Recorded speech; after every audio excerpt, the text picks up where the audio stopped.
good afternoon. This is Hannah from Arc 1 Marketing Department. So, being an abstract... Na-enjoy...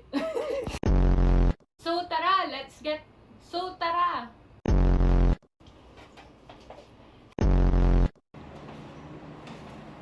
So, sorry guys, nag-change locations tayo.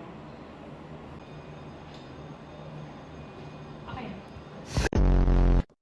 And number 3, meron tayong tinatawag dito na palette. So, dito sa palette na to, dito natin nilalagay yung medium natin or ngayon na ginagamit natin is acrylic. Dito natin nilalagay yung mga paints natin para mas madali tayong makapag-mix ng mga colors. Kasi syempre, hindi minsan kumpleto yung color natin. Gusto natin ng mga secondary colors or tertiary colors. Kailangan natin mag-mix-mix. So, dito natin siya nilalagay. And meron din tayo ditong pang-apat. Yung brush.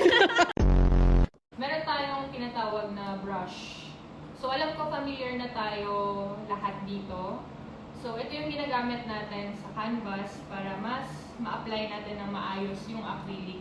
So, kung mapapansin ninyo, mga partners, maraming mga klase ng brushes. So, ang available sa atin ngayon is yung maliit na brush. Pero, may wide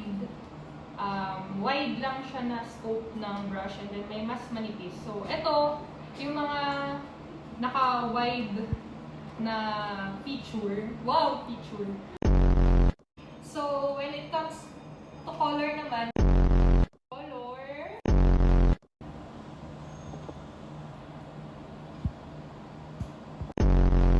ano ba yung kalalabasan ni red plus orange color? Oh, sige nga, hulaan nyo nga. Actually, madali lang siya. Mali.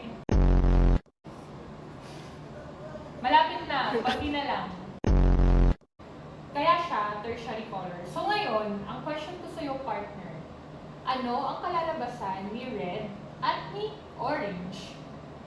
Sige nga, manghula ka nga. Sige pa, hula pa. Ay, ang tamang sagot ay red-orange. So, red-orange yung kalalabasan ni red at orange. So again, si tertiary color, siya yung color na nabubuo natin pag pinaghalo natin yung primary at yung neighboring secondary color. Clear? Okay, clear. So, ngayon, magbibigay tayo ng sample. Kasi syempre, later on, maya-maya, mag-mix-mix din kayo dyan. So, itry natin mag-mix ng colors ngayon. So, itatry ko ngayon yung yellow and blue. Sige at lang. Kung mabubuksan ko siya, no? So, sige. Balikan nyo na lang po ako after 3 days. Hindi ko na mabuksan! So, yan. Tip lang din mga partners, pwede nyo gamitin yung dulo ng paintbrush nyo to open the can. Para mabuksan yung top ng pintura. So, di ba? Hindi ko pa rin siya mabuksan.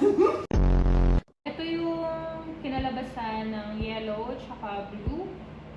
So, siya na si secondary color. Diba? Ang ganda ng pagka-green, no?